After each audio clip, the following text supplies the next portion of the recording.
Well, today I'll be talking about my top 10 metal albums of 1988. Of course, with these list videos, there are, of course, many albums that you can choose from, but I ultimately decided on these 10 here, and these albums will be in no particular order. Keep in mind, this is just my personal top 10. You don't have to agree with it, but feel free to let me know your top 10 metal albums of 1988 in the comment section below. But let's go ahead and dive into this, starting off with Leprosy by Death. Definitely a death metal classic, and to me, one of Death's best, I'd say. I mean, Individual Thought Patterns is probably my favorite Death album, but this album and Symbolic probably fight for being my second favorite. I mean, this album is just pretty damn good. I mean, so many killer songs on here. I mean, Leprosy, the album opener, the title track, easily one of my favorites and probably one of my favorite Death songs at this point. Born Dead is another song that I really enjoy and also one of my personal favorites on the album, I'd say. But yeah, a lot of killer guitar work on the album too, such as, of course, the title track and Open Casket, but you also get some great vocals from Chuck, such as in songs like Left to Die or Pull the Plug. I mean, you really can't go wrong with any of the songs on here. I mean, again, one of the band's best, I'd say. And now I'll be moving to Death Angel with Frolic Through the Park, their sophomore album, and yeah, this album to me is probably one of their best. I'm sure there might be some people that might disagree with me on that. I know for some people this album is a step down from the Ultraviolence, but I personally really dig the album. And I mean, sure, it's maybe not as thrashy or as aggressive as the Ultraviolence, but with this album, what I like about this album, especially compared to the Ultraviolence, is that this album's a bit more varied. You get more variety here. I mean, you have your more thrashy moments, such as in songs like Third Floor and Road Mutants, but you also have your more mid-tempo moments, like Cold Gin and Confused. But yeah, I really enjoyed this album. For me, again, one of my favorites from them. I mean, of course, the big song on here is Bored, and when I saw them live with Sepultura and Creator, they didn't play that song. In fact, they didn't play any songs off this album, which, not gonna lie, I was low-key a little bit disappointed that they didn't play anything off of here. But either way, I still enjoyed their performance when I saw them live earlier this year. But yeah, Frolic Through the Park, really great album. But now we're moving to probably one of my favorite albums of all time, especially in the world of metal. And that is Seventh Son of a Seventh Son by Iron Maiden. I know not every fan is big on the synthesizer era of Iron Maiden, Somewhere in Time, this album, but I absolutely love this album. It's actually my favorite Iron Maiden album. Power Slave would be in close second, but yeah, I really dig the album. I mean, I think it has one of their best album openers, that of course being Moonchild, and yeah, definitely one of my favorite songs on here. You have some great singles on here, like Can I Play With Madness and The Evil That Men Do. If I remember correctly, if The Evil That Men Do was a single, either way, I could be wrong, but either way, The Evil That Men Do, definitely another favorite of mine on the album. I mean, showing that the band still also has a great ear for hooky choruses. But you also have The Clairvoyant, which is probably a top 10 Iron Maiden song for me. Absolutely love that song. Seventh Son of a Seventh Son, I think, is one of their best title tracks. But yeah, all around, a really great album. Definitely an album I'd say you can listen to from front to back. But yeah. And of course, Bruce Dickinson, again, of course, no surprise, also sounds great on that album. But now we're moving to the next album on my top 10. Might be an unpopular choice. We'll see, but I do seem to like this album more than some people, but I do know that there are some opinions that, of course, really dig this album, but So Far So Good So What by Megadeth. Not as loved as much as some of their other albums like Peace Sells or Countdown or Rest in Peace, but I actually really dig the album. I think it's actually one of my favorites, but you also have Set the World Afire, which is probably one of my favorite Megadeth songs, to be honest. And maybe my favorite song on here. I mean, I know a lot of people point to My Darkest Hour as maybe the biggest shining moment on the album, but that one would maybe be my second or third favorite. I mean, I really enjoy Set the World Afire. But yeah, I think you also have some some decent deep cuts like 502 and Mary Jane. I really like those songs. I know not everyone's big on their cover of Anarchy in the UK, of course, originally done by the Sex Pistols. I'm not a Sex Pistols fan, and I have heard the original.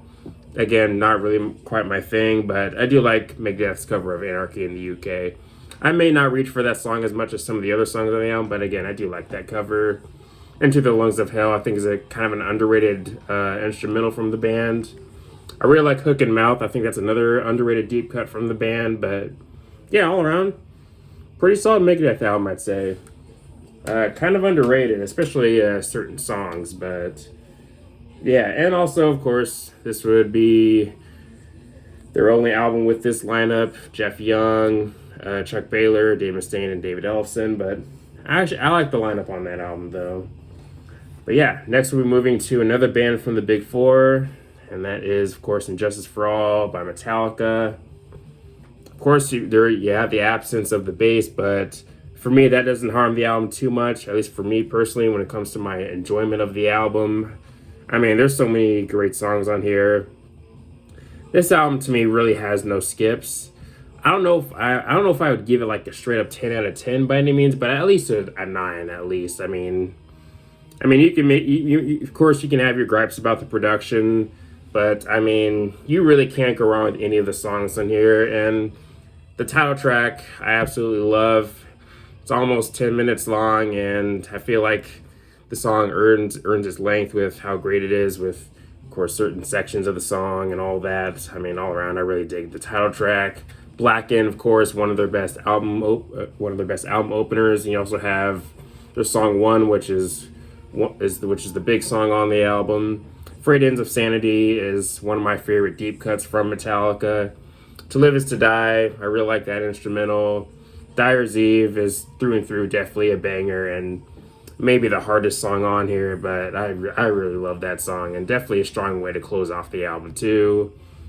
Harvester of Sorrow is another classic for them. I mean, so many great songs off this album. Definitely a classic for the band, and for a classic for thrash in general, I'd say, to be honest. But now we're moving to industrial metal with Ministry, with The Land of Rape and Honey. And yeah, this is definitely one of my favorite albums from the band. Probably my second favorite. Of course, Psalm 69 is at the top for me, but this would be second. And then The Mind is a Terrible Thing to Taste, and Filth Pig. Those two albums would probably fight for being my third favorite Ministry album. But yeah, this album's definitely awesome.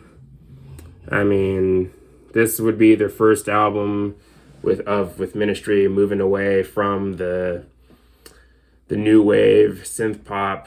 I don't know how you would describe it, but the style that they were going for with the albums before this one, Twitch and with Sympathy, especially more with Sympathy. But yeah, really dig this album a lot. Some of my favorites on here: Stigmata.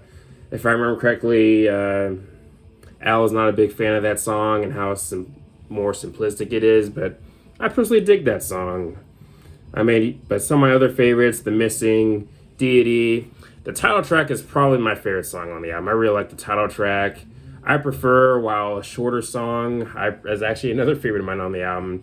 Musically, I like what they're doing there in that song. And Golden Dawn, musically, instrumentally, I really like what they're doing in that song too. But yeah, all around, a really great Ministry album. And again, definitely one of the band's best, and I'm sure many fans would agree with me with that. But now we're moving to Queensryche with Operation Mindcrime. And yeah, this is definitely my favorite Queensryche album, and I'm sure many fans would be the same way too. I mean, definitely one of the greatest concept albums of all time, especially in the world of metal. So many great songs, so many classics. I mean, the singles off of here are, of course, great. I mean, the title track for me is it's probably a top 10 Queensryche song for me. I absolutely love the title track. Eyes of a Stranger is another top 10 Queensryche song for me, maybe top 5. I mean, Jeff's vocals in that song, really throughout the whole album, is definitely great. Back when his vocals were still really great, I mean, you get some pretty impressive high notes from that guy too. I mean, definitely a great vocal, especially around this time. I mean, The Needle Lies is also really good, another highlight for me on the album. I Don't Believe in Love, Spreading the Disease, There's so many great songs on here. I mean, you really can't go wrong with this album. Definitely one of Queensryche's best. But yeah, that would be their final album in the 80s. Of course, they would come back in 1990 with Empire, another album that I enjoy from them. But now we're moving back to the big four of thrash with Slayer, South of Heaven. So yeah, with this album, the band slows down the tempos a little bit, but of course you do have your more thrashy or more faster moments, such as in songs like Silent Scream and Cleanse the Soul, but you do have some of my favorite Slayer songs on here, like the title track, of course, Silent Scream. I really love Behind the Crooked Cross. Yeah, Cleanse the Soul, again, definitely one of the more aggressive songs on the album, and I also really dig that one too. I mean, Ghosts of War, Mandatory Suicide, a lot of really great songs on the album. I mean, if you were to maybe make a nitpick here, you could say that the first half is easily the more stronger half, while the second half is definitely not as strong. But the second half does have its moments, though. I do like the second half, especially again, Cleanse the Soul. But yeah. I mean, really, when it comes to 80s Slayer, you really can't go wrong with any of the albums that they did. Their run from Show No Mercy to Seasons in the Abyss definitely cannot be touched. So much greatness that came from those albums, and I also like Divine Intervention too. But yeah, South of Heaven, definitely a great album. But now we're moving to some more thrash with Testament, The New Order, and yeah, this album. I mean, some people point to this one as their favorite. I know some people point to The Legacy too, or Practice What You Preach. For me, Practice What You Preach is what is my favorite, but this would be in very close second. I do like their cover of Nobody's Fault, originally done by Aerosmith, a band that is actually one of my personal favorite bands. Eerie Inhabitants, I think, is easily one of the band's best album openers. The title track is also really good. Trial by Fire, which is one of their big songs. I really like that song a lot. Into the Pit. I mean, if I ever see Testament live, I hope they play that song. But yeah, Into the Pit is definitely a banger. Definitely a thrash metal classic. Same with Disciples of the Watch. I mean, so many great songs off this album. Definitely one of Testament's best. But now we're moving to the final album for this video, Voivod, Dimension Hatros. So yeah, definitely one of my favorites from Voivod. I mean, Nothing Face would be at the top for me, but this album would probably be maybe my third favorite. I mean, maybe there might be days where it might be my second favorite, but as of now, it's probably my third. But either way, definitely one of the band's best, I'd say. I mean, Chaos Mongers is definitely one of my favorite Voivod songs. Tribal Convictions is another song that I enjoy off the album. Technocratic, Manipulators. I mean, Psychic Vacuum is another favorite of mine on the album. And sure, like with any album, there are some songs on there that are definitely stronger than others, but either way, all around, definitely one of the best metal albums of 1988, in my opinion. And definitely a reminder that Voivod is definitely a very unique band, definitely one of the more unique bands in the world of thrash with their mix of thrash and prog. But yeah, all around, really great stuff. If you haven't heard this album, definitely check it out. Again, if you like thrash, or even if you like prog, or especially the more heavier side of prog. But anyways, that is my top 10 metal albums of 1988. Let me know your thoughts on my list. Let me know your list and all the good stuff.